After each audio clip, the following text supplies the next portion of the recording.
Me llamo Scarlett O'Hara Hamilton Kennedy Butler y estoy aquí para contar mi historia.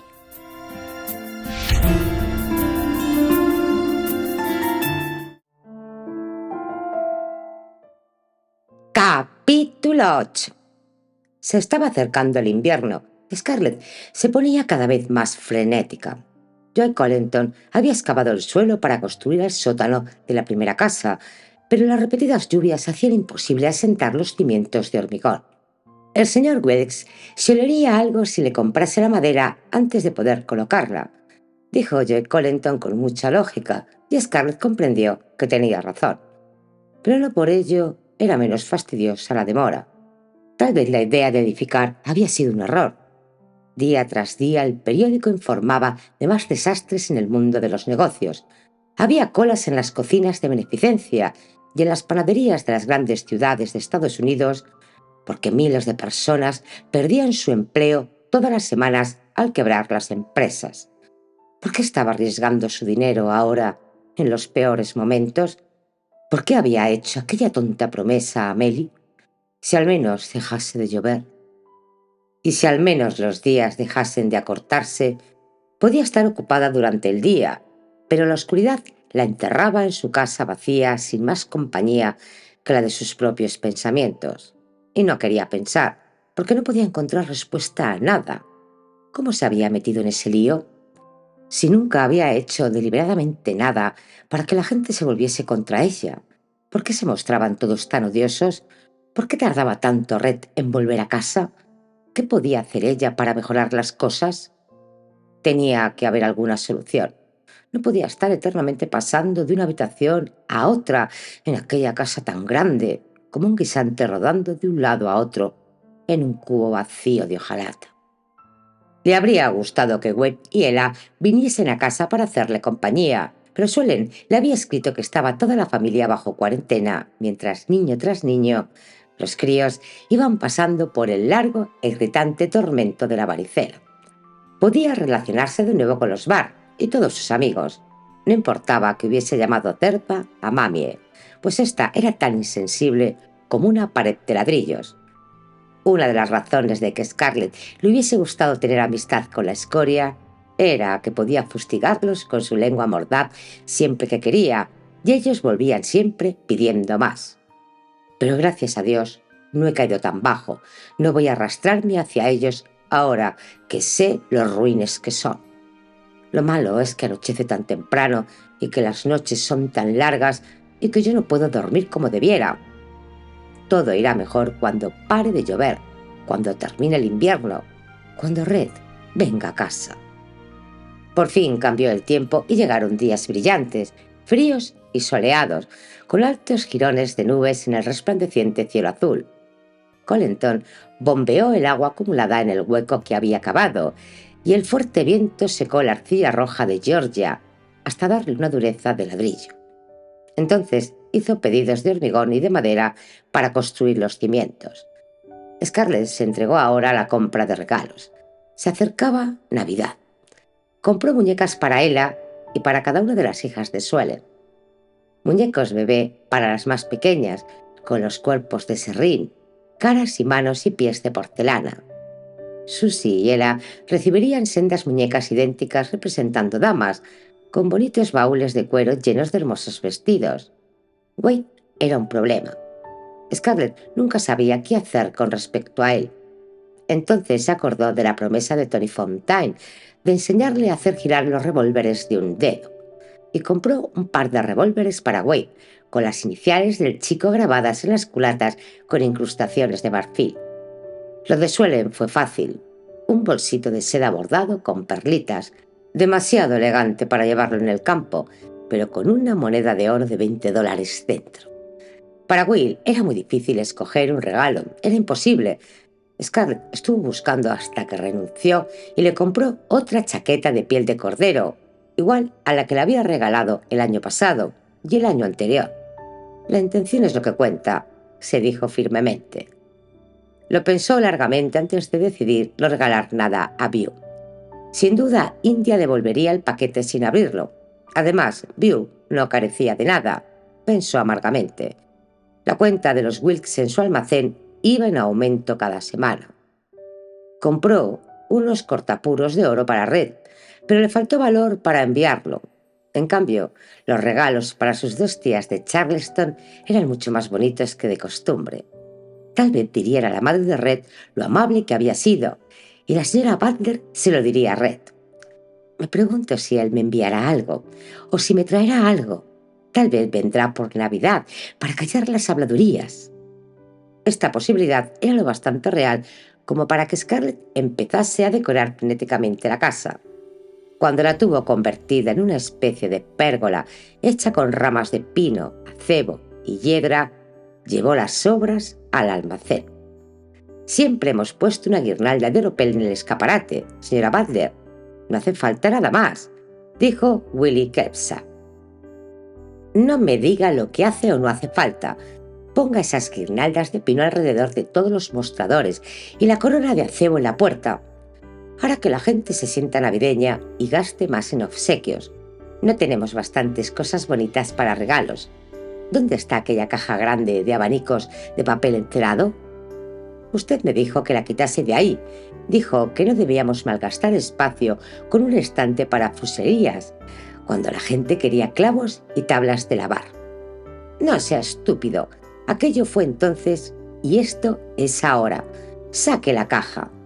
Bueno, no sé exactamente dónde la puse. Hace mucho tiempo. Virgen Santa, vaya a ver lo que quiera aquel hombre. Yo encontraré la caja. Y se dirigió rápidamente al depósito de mercancías que había detrás de los locales destinados a la venta. Scarlett estaba en lo alto de una escalera rebuscando entre los montones de cosas polvorientas de un estante, cuando oyó las voces conocidas de la señora Merriweather y de su hija Maybelline. Creía que habías dicho que nunca volverías a poner el pie en el almacén de Scarlett, madre. Cállate, el dependiente podría oírte.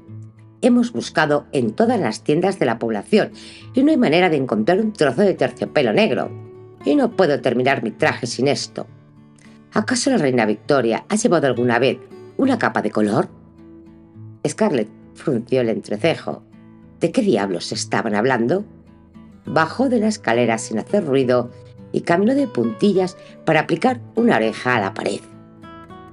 No, señora, oyó que decía el dependiente.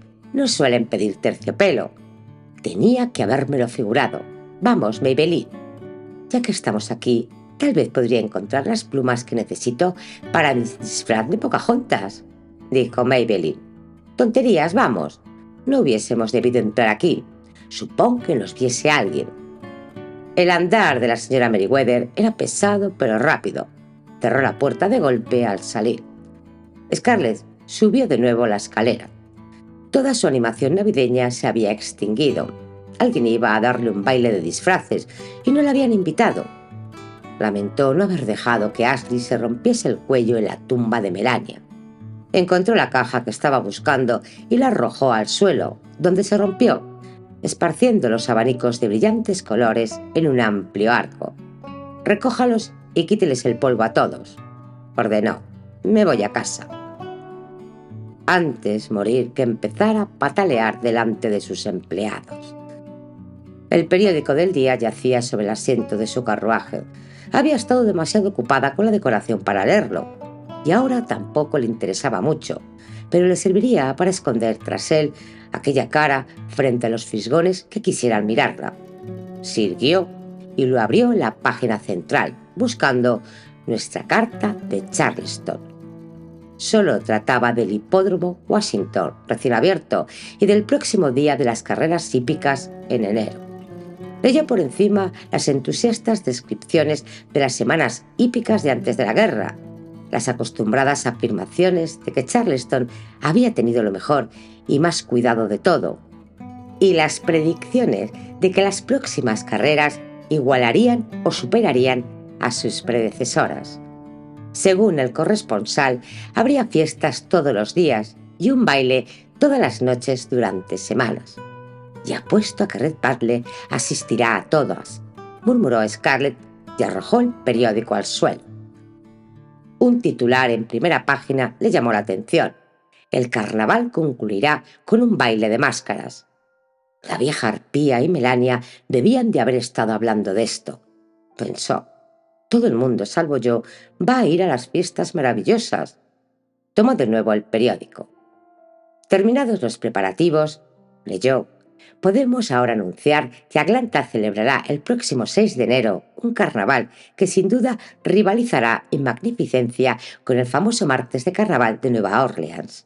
Los juerguistas de la 12ª noche es un grupo formado recientemente por las personalidades más sobresalientes de nuestra ciudad, pertenecientes a los círculos sociales y de negocios, y que han proporcionado este fabuloso acontecimiento. El rey del carnaval reinará en Atlanta, servido por una corte de nobles. Entrará en la ciudad y la cruzará en la carroza real, al frente de un desfile que, según se calcula, casi alcanzará 2 kilómetros de longitud. Todos los ciudadanos que serán sus súbditos aquel día están invitados a presenciar el desfile y asomarse con sus maravillas. La hora y el recorrido del desfile serán anunciados oportunamente en este periódico.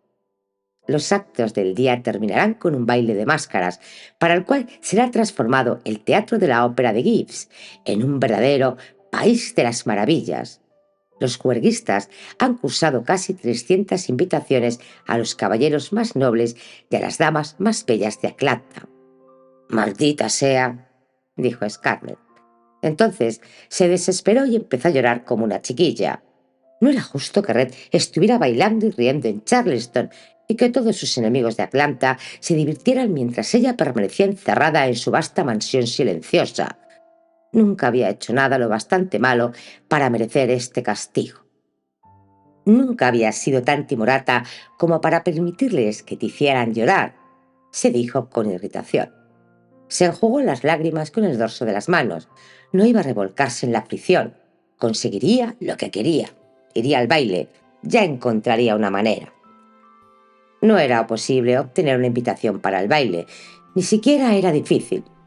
Scarlett se había enterado de que el proclamado desfile se compondría en su mayor parte de carros adornados que anunciarían productos y establecimientos. Desde luego, los participantes tenían que pagar una cuota, así como el costo de decoración de la carroza, pero todos ellos recibían 2 invitaciones para el baile. Envió a Will Gibson con el dinero para inscribir al Kennedy Emporium en el desfile. Esto reforzó su creencia de que casi todo podía ser comprado. El dinero lo podía todo. «¿Cómo decorará la carroza, señora Butler?», preguntó Kershaw. Esta pregunta brindaba 100 posibilidades. «Lo pensaré, Will». Bueno, podían pasar horas y horas y emplear muchas veladas pensando en la manera de hacer que todas las demás carrozas pareciesen lastimosas comparadas con la suya. También tenía que pensar en su traje para el baile. Esto no iba a llevarle mucho tiempo. Tendría que repasar todas las revistas de moda, encontrar lo que lucía la gente, escoger la tela, convenir las pruebas, elegir el estilo del peinado. Oh no, todavía estaba de luto de alivio. Seguramente no quería esto decir que debiera vestir de negro para un baile de máscaras. Nunca había asistido a uno. Ignoraba las reglas. Pero lo que se pretendía era engañar a la gente, ¿no? Parecer otra persona, ir disfrazada. Desde luego, no vestiría de negro. El baile le atraía más a cada instante. Se apresuró a realizar su trabajo de rutina en el almacén y corrió a casa de su modista, la señora Marie. La corpulenta y jadeante Marie se quitó una serie de alfileres de la boca para decirle que las damas habían encargado los siguientes disfraces: capullo de rosa, un vestido de baile rosa adornado con rosas de seda; copo de nieve, un vestido de baile blanco adornado con puntillas almidonadas blancas y con lentejuelas; la noche, terciopelo azul oscuro con estrellas de plata bordadas; la aurora, rosa sobre una rosa más oscuro; pastora, traje a rayas con un delantal blanco ribeteado de encaje. Está bien, dijo Scarlett con impaciencia. Ya veo lo que van a llevar. Mañana le diré de qué voy a disfrazarme. La señora Mary levantó las manos. Pero no tendré tiempo de hacer su traje, señora Butler. He tenido que buscar 2 costureras más y todavía no sé cómo me las voy a arreglar para acabar a tiempo. no veo el modo de añadir otro disfraz a los que ya he prometido». Scarlett rechazó la negativa de la mujer con un movimiento de la mano. Sabía que podía obligarla a hacer lo que quería. Lo difícil era decidir lo que se pondría. La solución se le ocurrió cuando estaba haciendo un solitario mientras esperaba la hora de cenar. Echó una ojeada a la baraja para ver si iba a salir el rey que necesitaba, con el objeto de llenar un espacio vacío.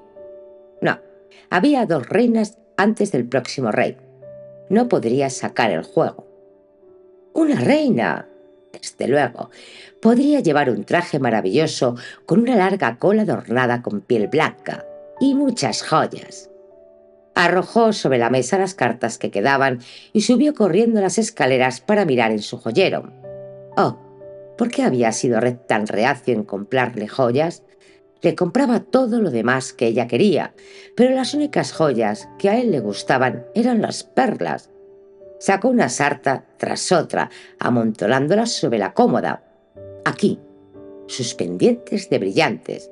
Por descontado, se los pondría. Y podía llevar perlas en los cabellos, así como alrededor del cuello y en las muñecas.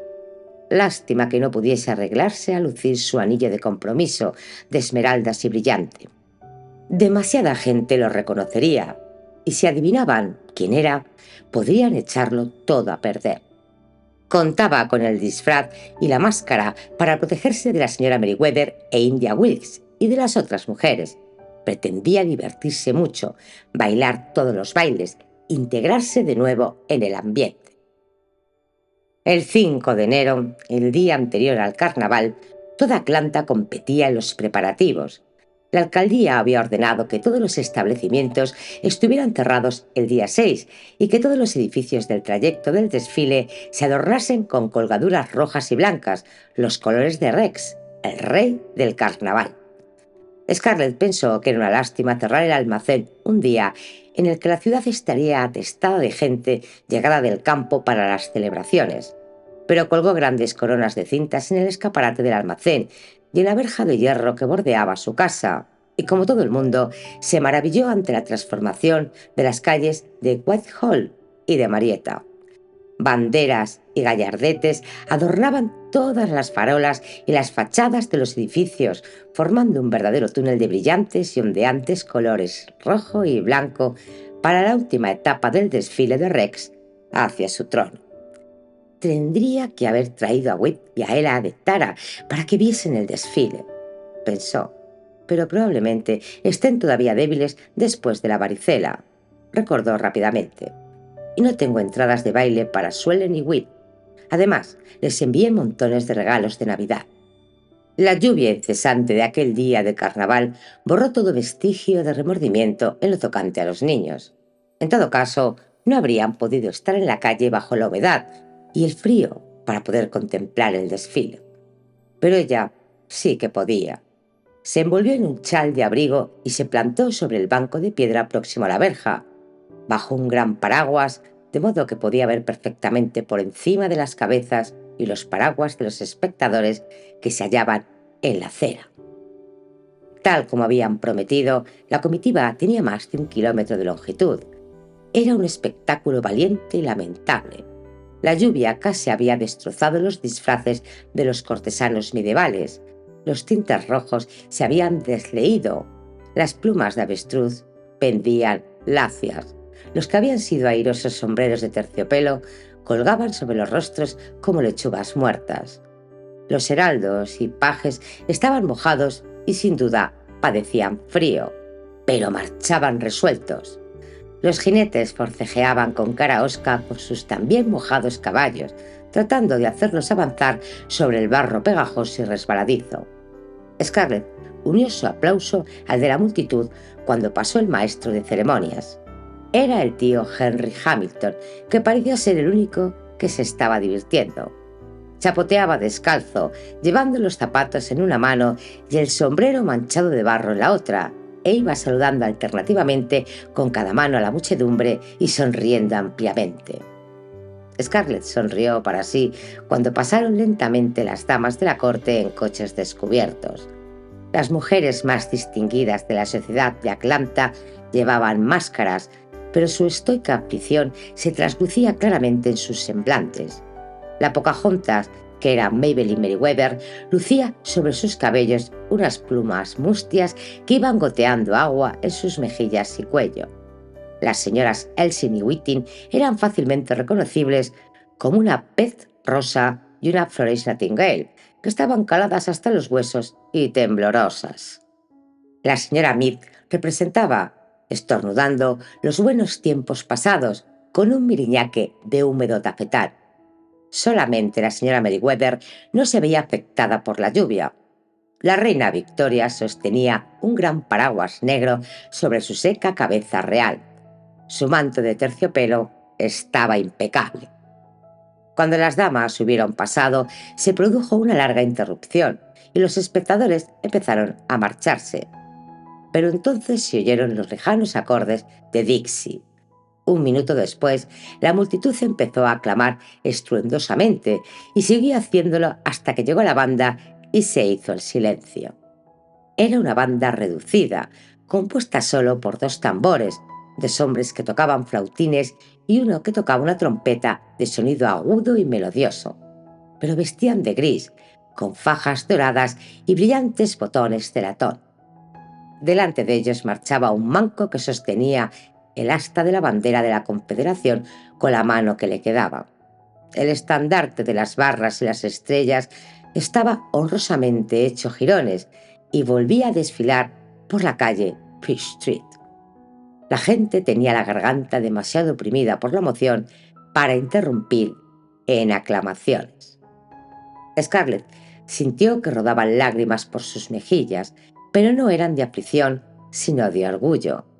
Los hombres de Sherman habían incendiado Atlanta y los yanquis habían saqueado Georgia, pero no habían podido destruir el sur. Vio lágrimas como las suyas en las caras de las mujeres y de los hombres que tenía delante. Todos habían cerrado sus paraguas para permanecer descubiertos en honor a la bandera. Se mantuvieron erguidos y orgullosos, soportando la fría lluvia durante un largo rato. La banda iba seguida de una columna de veteranos confederados, vestidos con los raíces uniformes de confección casera con que habían llegado a su hogar. Marchaban al compás de Dixie como si volviesen a ser jóvenes, y los sudistas calados por la lluvia, que los veían pasar, recobraron la voz para aclamarles y silbar y lanzar el grito estremecedor que era el Rebel Yell. Los vítores duraron hasta que los veteranos se perdieron de vista. Entonces volvieron a abrirse los paraguas y la gente empezó a marcharse. Se habían olvidado de Rex y de la Noche de Reyes. El elemento culminante del desfile había llegado y había pasado, dejándolos mojados y helados, pero entusiasmados. «Magnífico», oyó Scarlett que decían docenas de bocas sonrientes al pasar la gente por delante de su verja. «Todavía no ha acabado el desfile», les dijo a algunos de ellos. «Nada puede superar a Dixie, ¿eh?», respondió un hombre. Scarlett sacudió la cabeza. Tampoco ella tenía interés en ver las carrozas, aunque había trabajado mucho en la suya y había gastado mucho dinero en papel de seda y en adornos que la lluvia debía de haber estropeado, pero al menos podía ahora sentarse para observar, lo cual ya era algo. No quería cansarse demasiado cuando se celebraba esa noche el baile de máscaras. Transcurrieron unos minutos interminables antes de que apareciese la primera carroza. Scarlett comprendió la razón al verla acercarse. Las ruedas del carro se atascaban en el fango con la arcilla roja de la calle. Suspiró y se arrebujó en su chal. Parece que la espera va a ser larga. Los carros decorados tardaron más de 1 hora en acabar de pasar por delante de ella. Antes de que terminase el desfile, le castañeaban los dientes, pero al menos su carroza era la mejor. Las brillantes flores de papel que adornaban los costados del carro estaban empapadas, pero todavía resplandecían. Y el rótulo Kennedy's Emporium, en letras doradas, se leía claramente a través de las gotas de lluvia prendidas en él. Sabía que los grandes barriles cuyos rótulos rezaban harina, azúcar, harina de maíz, melaza, café, sal, estaban vacíos, por lo que nada se echaba a perder. y los barreños y tablas de lavar de zinc no se oxidarían. Las ollas de hierro eran de por sí defectuosas, de modo que Scarlett había pegado flores de papel sobre las melladuras. Lo único que no funcionaría serían las herramientas con mango de madera. Incluso las piezas de tela que había dispuesto artísticamente sobre un panel de tela metálica podrían aprovecharlas para venderlas como saldos. Si alguien había esperado lo bastante para ver su carroza, estaba segura de que habrían quedado impresionados. Scarlett se encogió de hombros e hizo una mueca al ver la última carroza. Estaba rodeada de docenas de chiquillos que gritaban y hacían cabriolas. Un hombre disfrazado de duende arrojaba caramelos a derecha e izquierda. Scarlett miró el nombre del rótulo encima de su cabeza: Rich.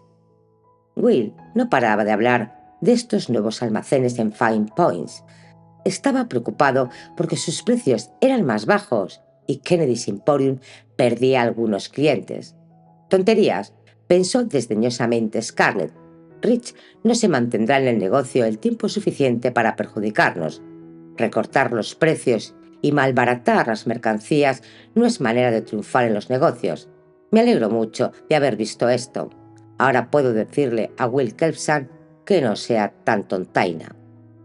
Todavía se alegró más al ver la grande y última carroza detrás de la de Rich. Era el trono del Rex.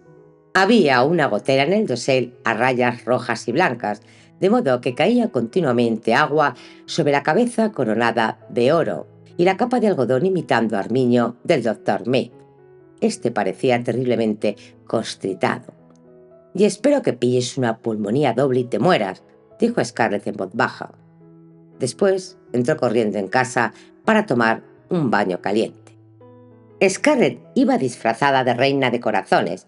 Habría preferido ser la reina de diamantes, con una resplandeciente corona de diamantes de imitación, una gargantilla y broches. Sin embargo, no hubiera podido entonces llevar sus perlas, que el joyero le había dicho que eran dignas de la propia reina. Además, había encontrado unos bonitos y enormes rubíes de imitación para coserlos alrededor del profundo escote de su traje de terciopelo rojo. Era magnífico poder llevar prendas de color. La cola de su vestido estaba ribeteada de zorro blanco. Se estropearía antes de terminar el baile, pero no importaba. Parecía muy elegante recogida sobre su brazo para bailar. Llevaba un misterioso antifaz de satén rojo que le cubría la cara hasta la punta de la nariz y se había pintado los labios del mismo tono de rojo. Se sentía audaz y completamente segura. Esta noche podría bailar a su satisfacción sin que nadie la reconociese y pudiese insultarla.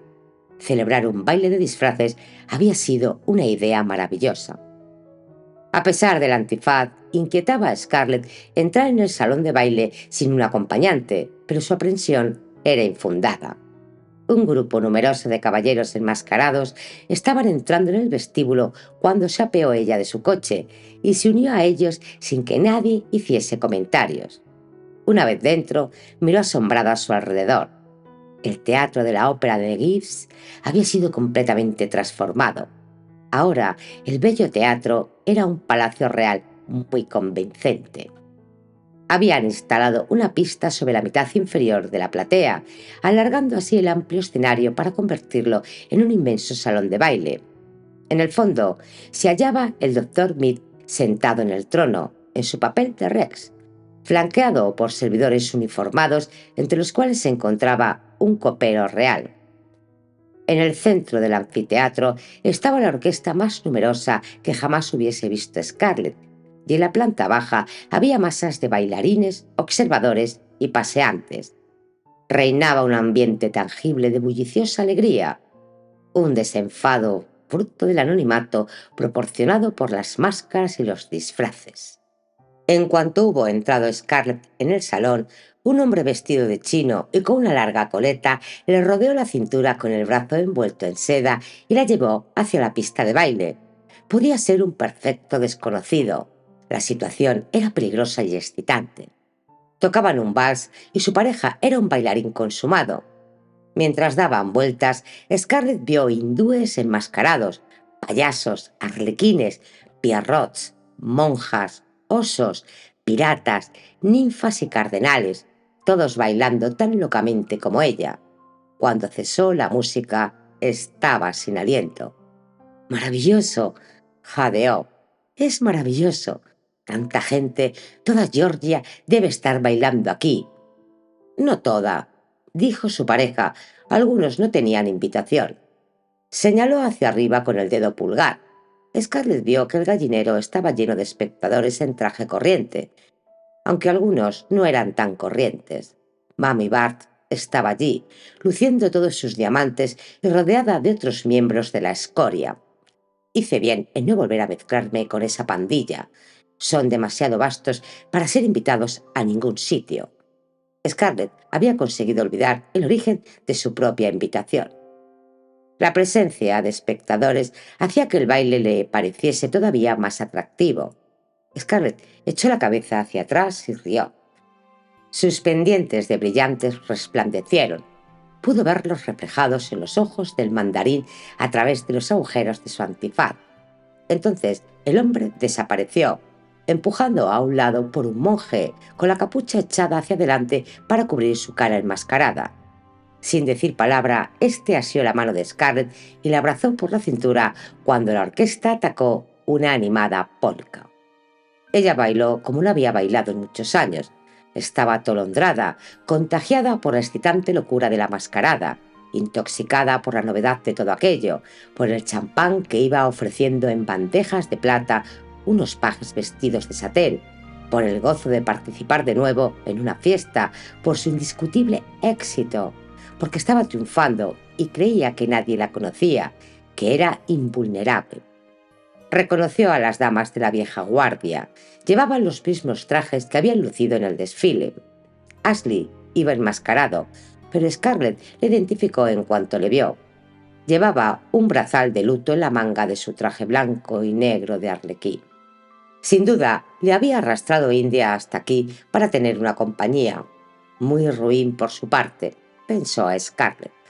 Desde luego a ella no le importa que sea ruin con tal de que sea correcto, y los hombres enlutados no tienen que renunciar a ir a ningún lado, como les pasa a las mujeres.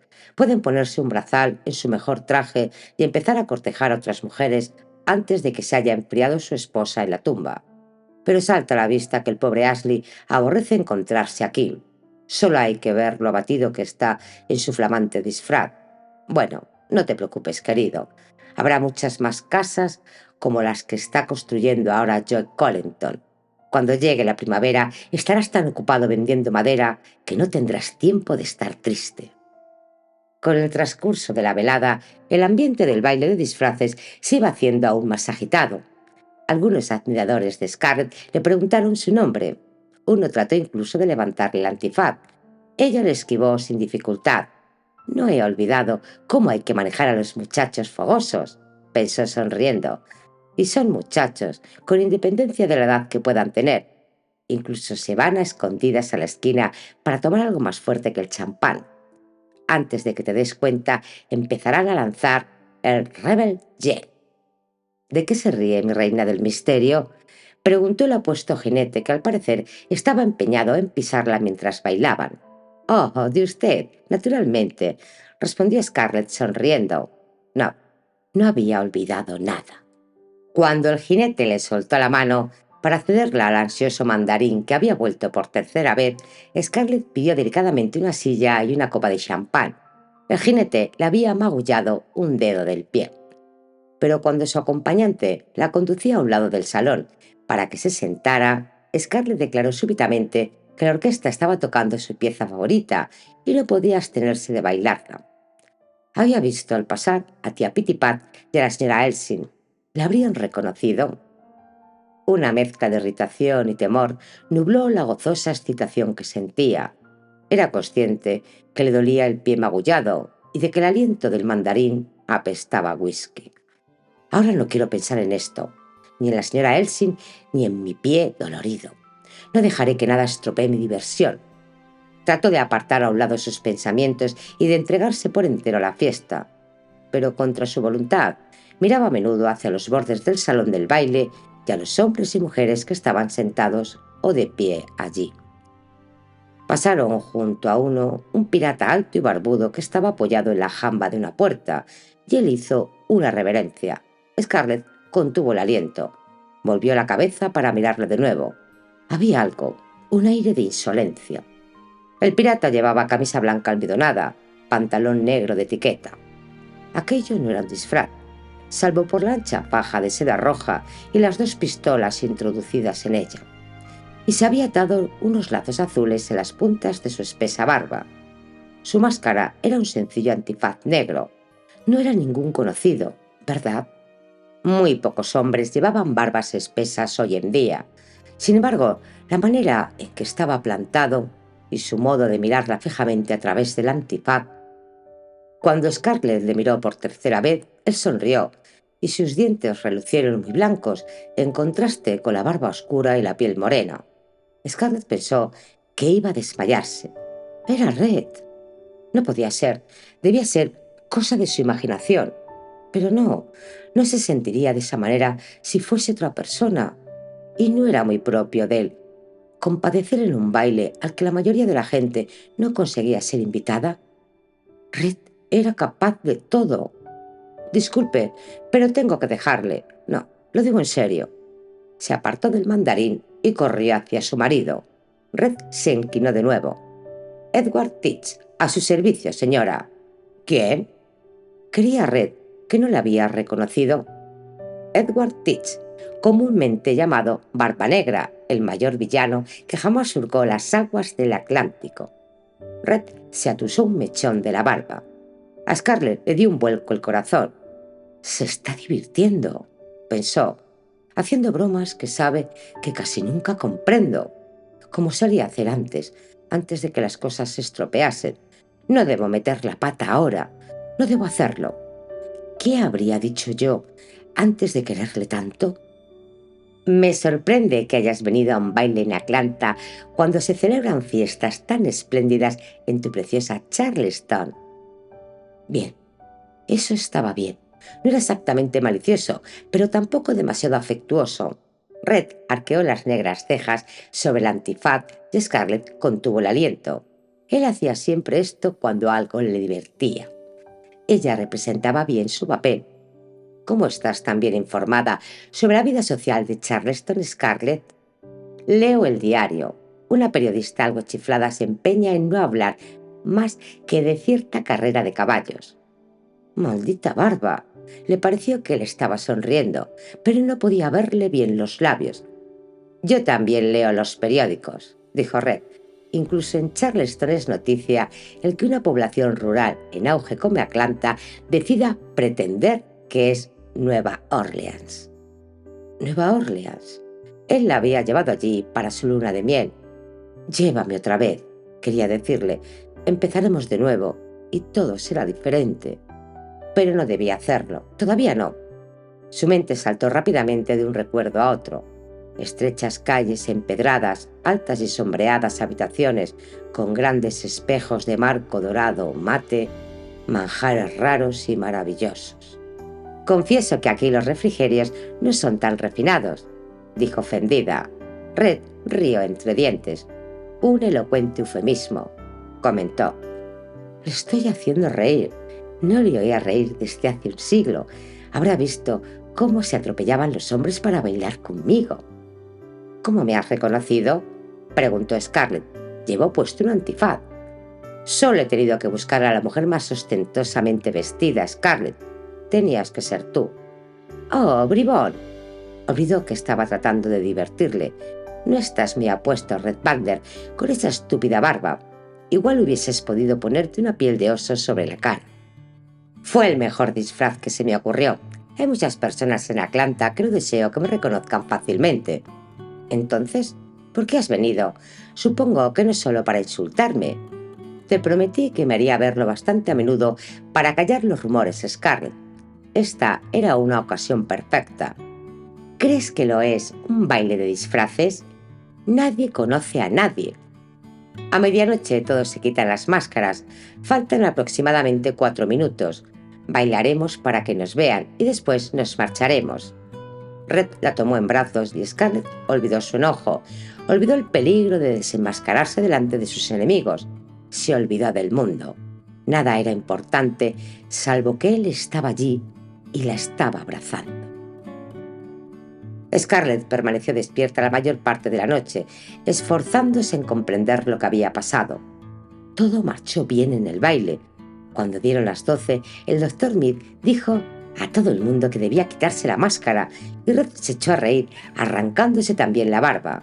Juraría que se estaba divirtiendo. Saludó al doctor, hizo una reverencia a la señora Mead y luego me sacó de allí con toda facilidad. Ni siquiera advirtió que la gente me volvía a la espalda. Al menos no dio señales de haberlo advertido. No dejaba de sonreír alegremente. Mientras nos dirigíamos a casa, el coche estaba demasiado oscuro para verle la cara, pero su voz sonaba bien. Yo no sabía qué decir, aunque no tuve necesidad de pensar, porque Red me preguntó cómo iban las cosas en Tara y si su abogado pagaba puntualmente mis facturas, y cuando hube contestado a todo, estábamos en casa. Y entonces ocurrió aquello. Red estaba aquí en el vestíbulo de la planta baja y de pronto me dio las buenas noches. Dijo que estaba cansado y subió a su vestidor. No se mostró antipático ni frío, solo me dio las buenas noches y subió. ¿Qué significa esto? ¿Por qué se molestó en hacer el largo viaje? No sería para asistir a una fiesta, cuando siempre es fiesta en Charleston. No porque fuese un baile de disfraces, ya que si eso le apetecía, podía ir a Martin Glass. En fin de cuentas, tiene muchos amigos en Nueva Orleans. Él dijo, para callar los rumores, y un cuerno. En todo caso, él los provocó al quitarse de aquella manera su estúpida barba. La mente de Scarlett volvió atrás, repasando una y otra vez todo lo de aquella velada hasta que empezó a dolerle la cabeza. Cuando consiguió dormirse, su sueño fue breve y agitado. Sin embargo, se despertó a tiempo de bajar a desayunar ataviada con su bata más atractiva. No se hizo llevar la bandeja a su habitación, porque Red siempre desayunaba en el comedor. «¿Tan temprano, querida?», dijo él. «Eres muy amable. Así no tendré que escribir una nota de despedida». Arrojó las servilletas sobre la mesa. «He empaquetado algunas cosas que olvidó Pork. Volveré más tarde a buscarlas, cuando me dirija a la estación». «No me dejes», suplicó el corazón de Scarlett. Volvió la cara para que no viese él la súplica en sus ojos. «Por el amor de Dios, termínate el café, Red. No voy a hacerte ninguna escena».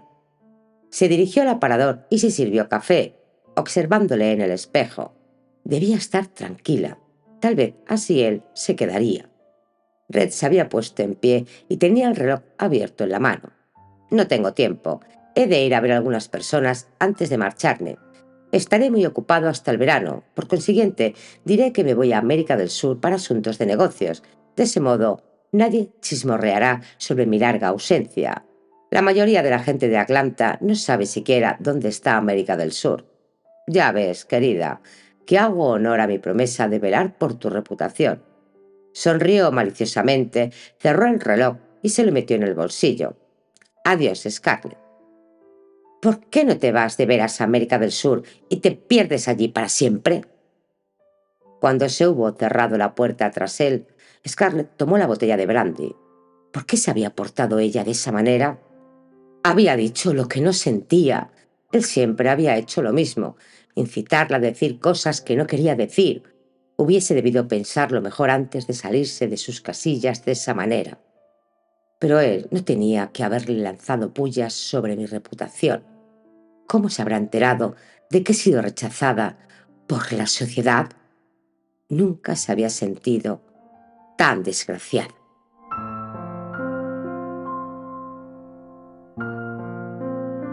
Capítulo 9.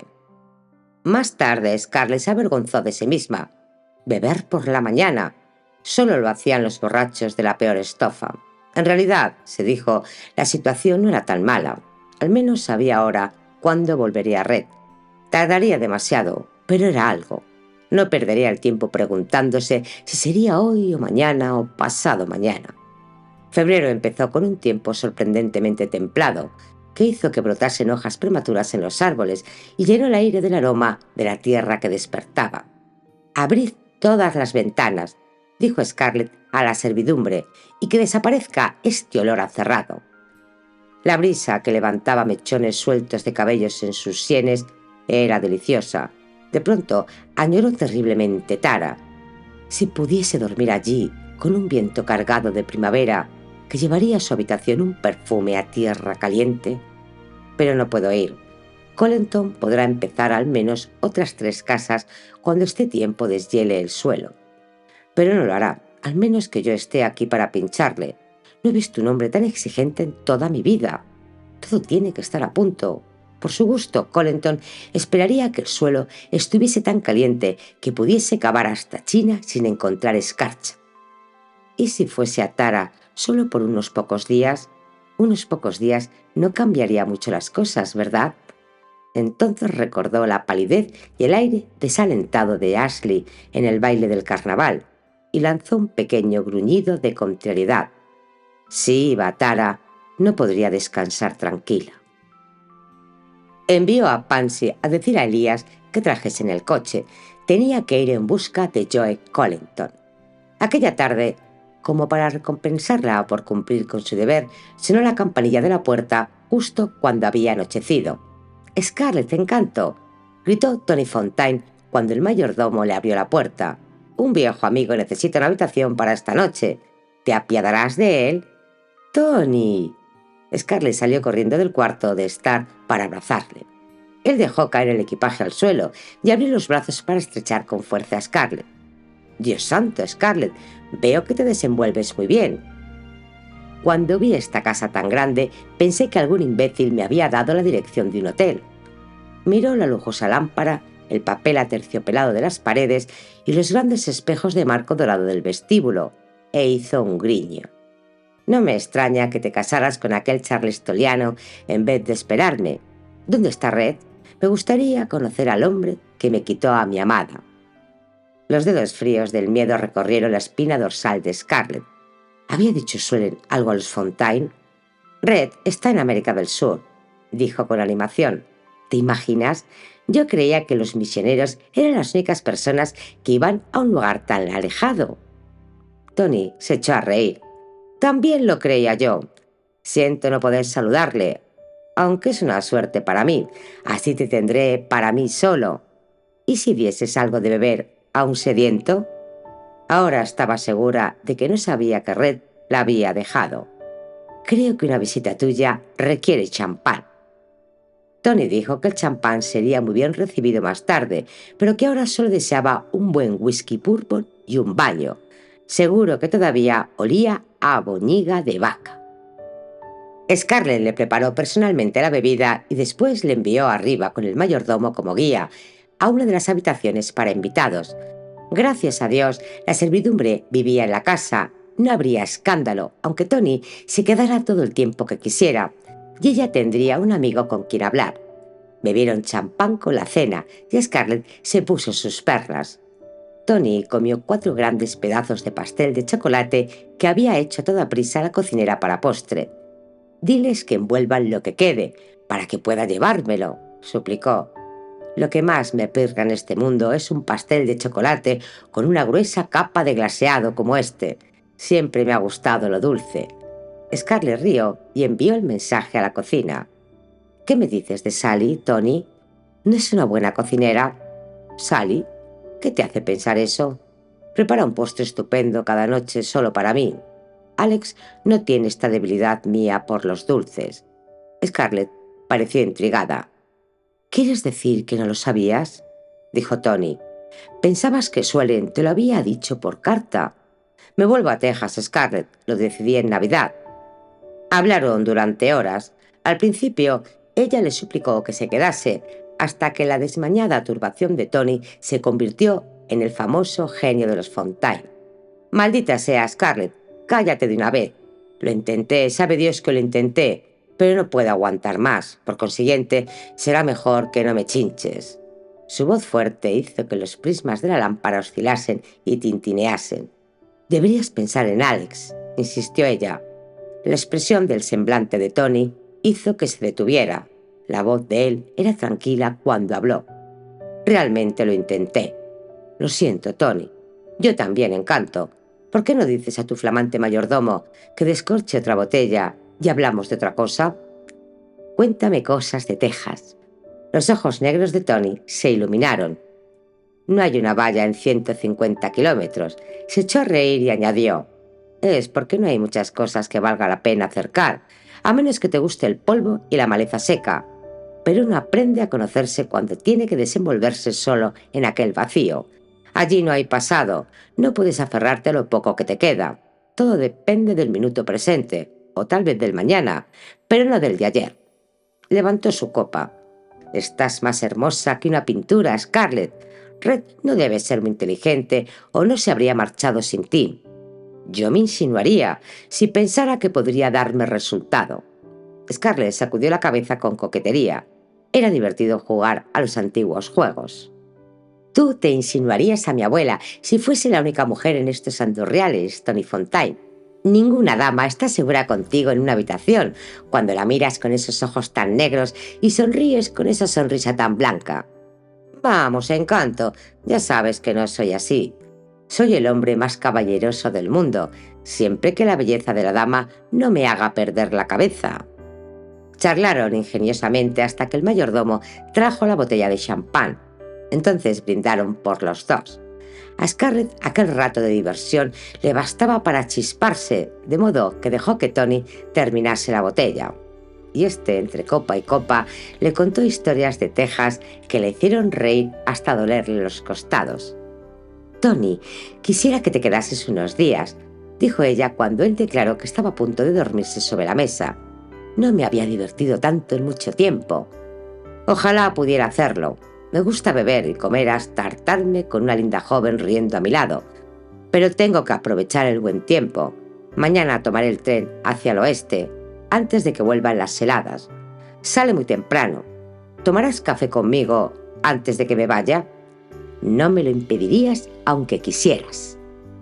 Elías los condujo a la estación bajo la penumbra gris que precede a la salida del sol, y cuando Tony subió al tren, Scarlett le despidió con el pañuelo. Él llevaba un maletín de cuero y una enorme bolsa de lona en la que había metido la silla de montar. Cuando hubo dejado el equipaje en la plataforma del vagón, Tony se volvió y saludó con su gran sombrero de tejas adornado con una cinta de piel de serpiente. Este ademán hizo que se abriese su chaqueta y Scarlett alcanzó a ver los dos revólveres que colgaban del cinturón. Al menos se habrá quedado lo bastante para enseñar a Wade a hacer girar el suyo, pensó. Espero que no se pegue un tiro en un pie. Lanzó un beso a Tony. Este tendió el sombrero para recogerlo, metió la mano en el saco y guardó el beso en el bolsillo del chaleco donde llevaba el reloj. Scarlett reía todavía cuando arrancó el tren. «Llévame a la finca donde está trabajando el señor Collington», dijo a Elías. El sol habría salido cuando llegasen allí y sería mejor que la brigada estuviese trabajando o la iban a oír. Tony tenía razón, había que aprovechar el intervalo de buen tiempo. Joe Collington se mostró inconmovible. «Yo he hecho lo que dije que haría, señora Balder, pero ha ocurrido lo que esperaba. El deshielo no ha profundizado lo bastante para poder cavar un sótano. Pasará otro mes antes de que pueda empezar». Scarlett intentó engatusarlo y después se puso furiosa, pero no sirvió de nada. Y todavía estaba rabiando como consecuencia de su frustración cuando un mes más tarde un mensaje de Collington la hizo acudir de nuevo a aquel lugar. No vio a Ashley hasta que fue demasiado tarde para volver atrás. ¿Qué voy a decirle? No tengo ninguna excusa para estar aquí, y Ashley es tan listo que no se dejará engañar por las mentiras que yo pueda inventar. Scarlett esbozó una apresurada sonrisa que, sin embargo, le salió tan apagada como ella se sentía. Pero Ashley no pareció advertirlo. Le ayudó a bajar del coche con su acostumbrada e innata cortesía. «Me alegro de que hayas venido, Scarlett. Siempre es agradarte verte. El señor Collington me dijo que vendrías y por esta razón me he entretenido aquí lo más posible». Sonrió tristemente. «Los dos sabemos que no soy un hombre de negocios, querida, de modo que mi consejo no vale gran cosa. Pero quiero decirte que, si realmente construyes otro almacén aquí, no puedes fallar en absoluto. ¿De qué estaba hablando? Ah, sí, ya veo. Qué listo es Joe Collington. Él le ha dado ya un pretexto para justificar mi presencia aquí. Volvió de nuevo su atención a Ashley. Y he oído decir que es muy probable que la ciudad instale una línea de tranvías por aquí, hasta el borde de la zona urbana. ¿No es sorprendente cómo está creciendo Atlanta? Ashley parecía más animoso, muy cansado por el esfuerzo de vivir, pero capaz de hacerlo. Scarlett deseó fervientemente que esto fuera un síntoma de que el negocio de la madera marchaba bien. No podría soportar que el aserradero y el almacén de madera se extinguiesen también. Nunca podría perdonárselo a Ashley. Él le tomó la mano entre las suyas y la miró con preocupación. «Pareces cansada, querida. ¿Va todo bien?» Ella deseó apoyar la cabeza en su pecho y gemir y decirle que todo era horrible, pero sonrió. «Oh, perfectamente, Ashley, no seas tonto. La noche pasada estuve en una fiesta y me acosté tarde. Eso es todo. Nunca deberías insinuarle a una dama que no parece estar como una rosa, aunque puedes decírselo a Inde y a todas las ruines y viejas amigas tuyas», añadió mentalmente. Ashley aceptó su explicación sin discutirla. Empezó a hablarle de las casas de Joe Collington como si ella no lo supiese todo, especificando hasta el número de clavos necesarios para cada una de ellas. «Será una construcción de alta calidad», dijo Ashley. «Por una vez, los menos afortunados serán tratados igual que los ricos. Es algo que nunca pensé ver en estos días de descaro oportunismo.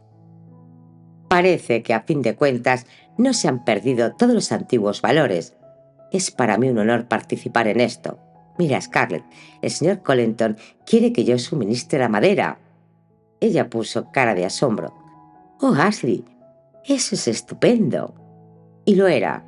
Esperaba realmente satisfecha que su plan para ayudarle funcionase bien. Pero después de hablar en privado con Collington, pensó que ella no había imaginado que Ashley se lo iba a tomar tan a pecho, pues según le dijo Joe, Ashley se proponía pasar todos los días algún rato en la obra. Por el amor de Dios, ella había pretendido proporcionarle unos ingresos a Ashley, no un entretenimiento. Ahora ella no podía ir allí. Salvo los domingos, cuando no se trabajaba, esa excursión semanal se convirtió casi en una obsesión para Scarlett.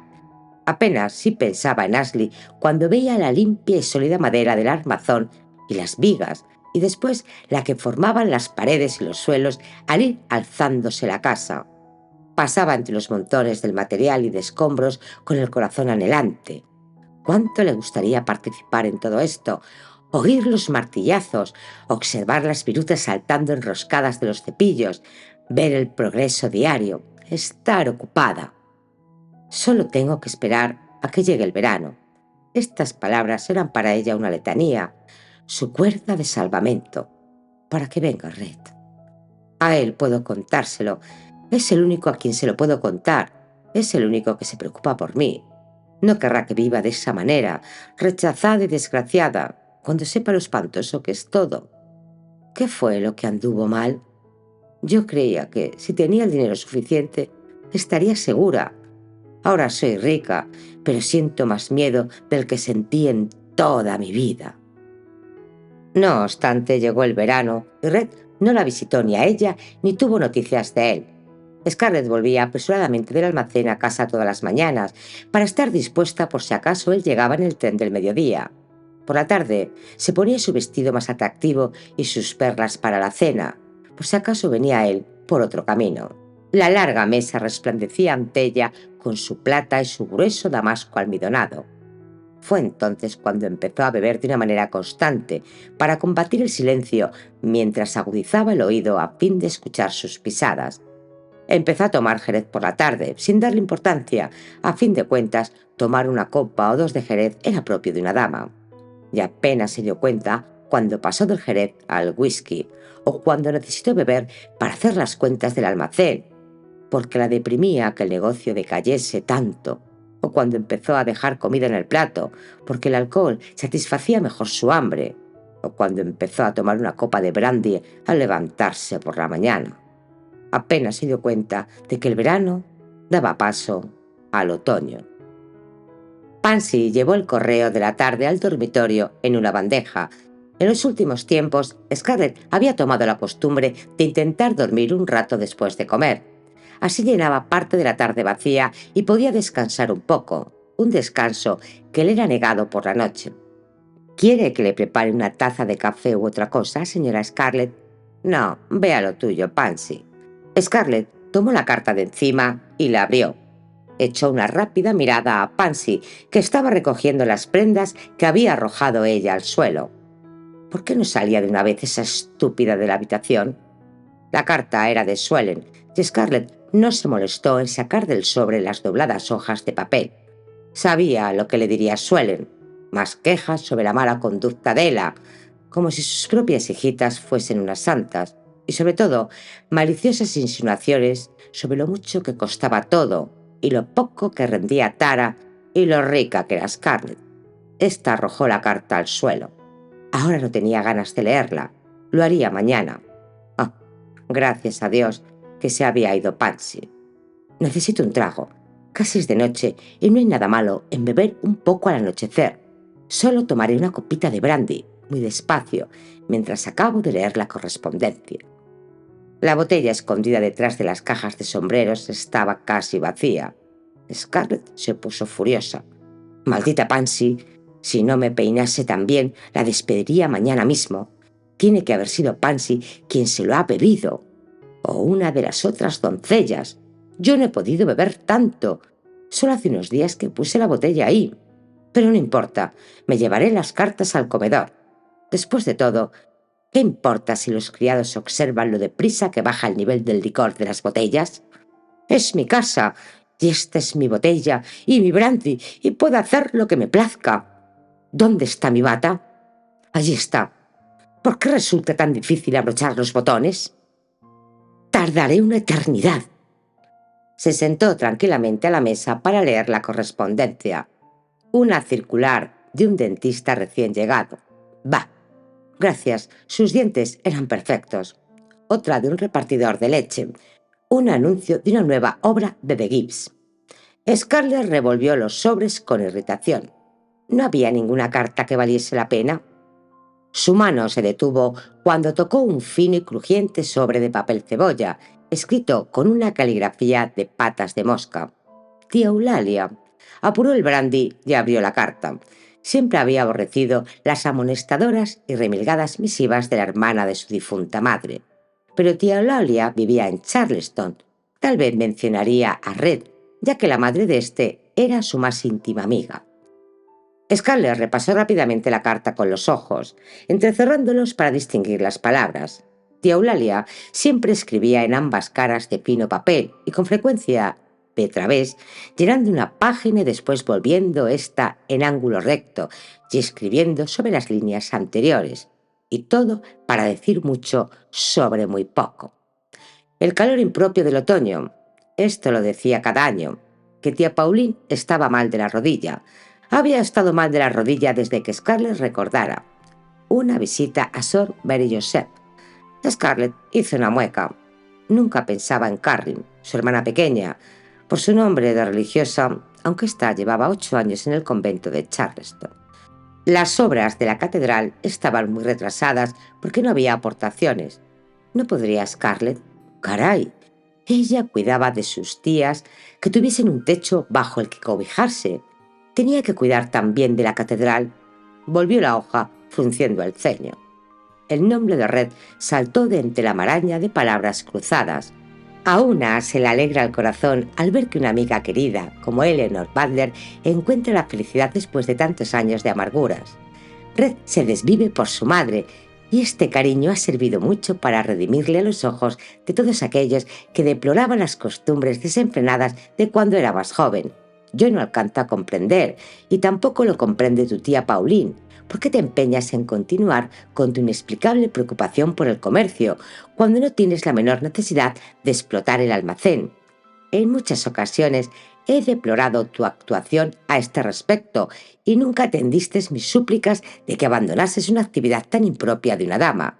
Por consiguiente, hace ya unos años que dejé de referirme a ello. Pero ahora, Cuando esto se aparta del sitio que te corresponde al lado de tu marido, me creo en el deber de aludir una vez más a esta desagradable cuestión. Scarlett arrojó la carta sobre la mesa, con que era esta la versión que daba Red, que ella no quería abandonar el almacén e ir a Charleston con él. ¡Maldito embustero!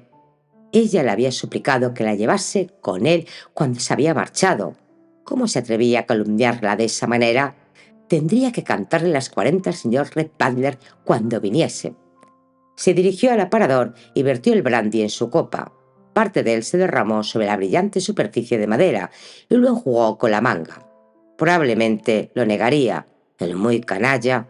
Bueno, le pondría ante las narices la carta de tía Eulalia, a ver si llamaba embustera a la mejor amiga de su madre. De pronto, la abandonó la cólera y sintió frío. Sabía lo que diría él. ¿Preferirías que hubiese dicho la verdad? ¿Que te dejé porque vivir contigo era insoportable? ¡Qué vergüenza! Cualquier cosa era mejor que esto, incluso su soledad, mientras esperaba que él volviese a casa. Se llevó la copa a los labios y la apuró. Le llamó la atención este movimiento al reflejarse en el espejo de encima del aparador. Poco a poco bajó la mano y dejó la copa. Se miró a los ojos. Estos se abrieron, impresionados por lo que veía. En realidad, no se había mirado en el espejo desde hacía meses y no podía creer que aquella mujer pálida, delgada y ojerosa tuviese algo que ver con ella. Oh, parecía que no se había lavado los cabellos en muchas semanas. ¿Qué le había sucedido? Su mano buscó automáticamente la botella y esto le dio la respuesta. Scarlett retiró la mano y vio que estaba temblando. «Oh, Dios mío», murmuró. Se apoyó en el borde del aparador y miró fijamente su imagen. «¡Imbécil!», exclamó. Cerró los ojos y unas lágrimas rodaron lentamente por sus mejillas. Las enjugó con dedos temblorosos. Deseaba beber como nunca había ansiado nada en su vida. Se pasó la lengua por los labios. Su mano derecha se movió de propio acuerdo y se cerró alrededor del cuello de la resplandeciente botella de cristal tallado. Scarlett miró aquella mano como si perteneciese a una desconocida y después se fijó en la bella y pesada botella de cristal, con la promesa de evasión que contenía. Poco a poco, observando sus movimientos en el espejo, levantó el frasco y se echó atrás para no ver su propia y espantosa imagen. Entonces respiró hondo y extendió el brazo con toda su fuerza. La botella lanzó destellos azules y rojos y violetas bajo la luz del sol al estrellarse contra el gran espejo.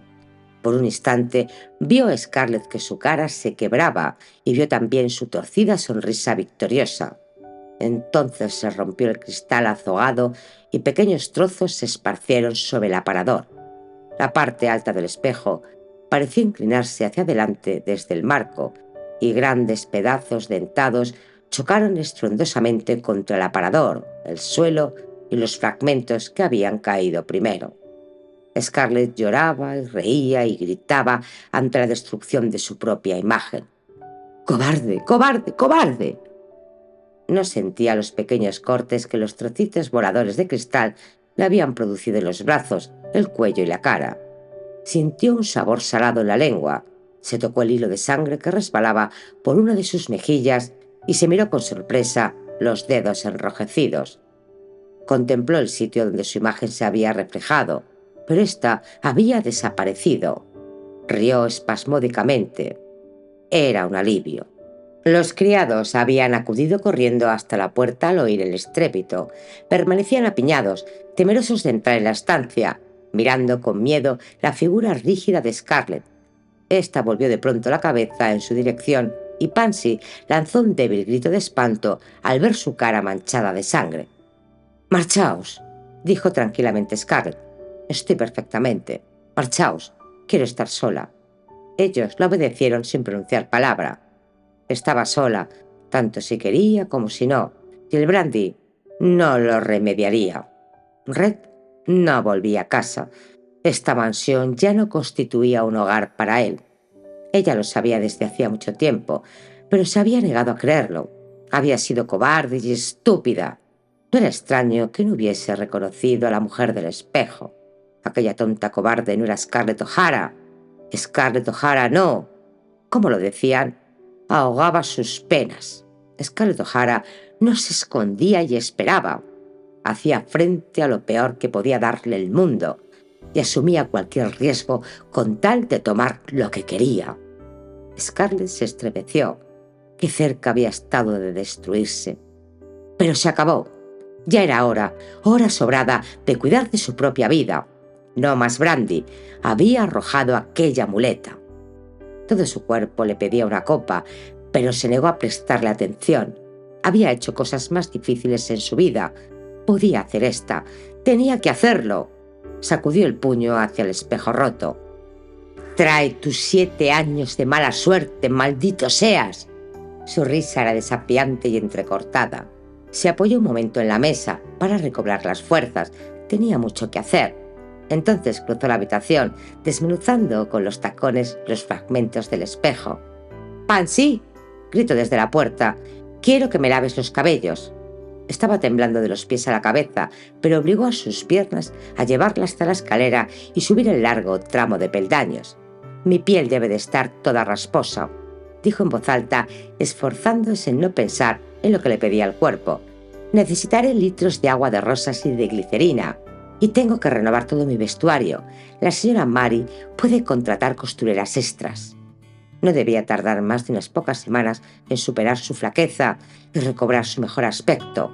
No tardaría más. Debía ser fuerte y parecer hermosa, y no tenía tiempo que perder. Ya había perdido demasiado. Red no había vuelto a ella.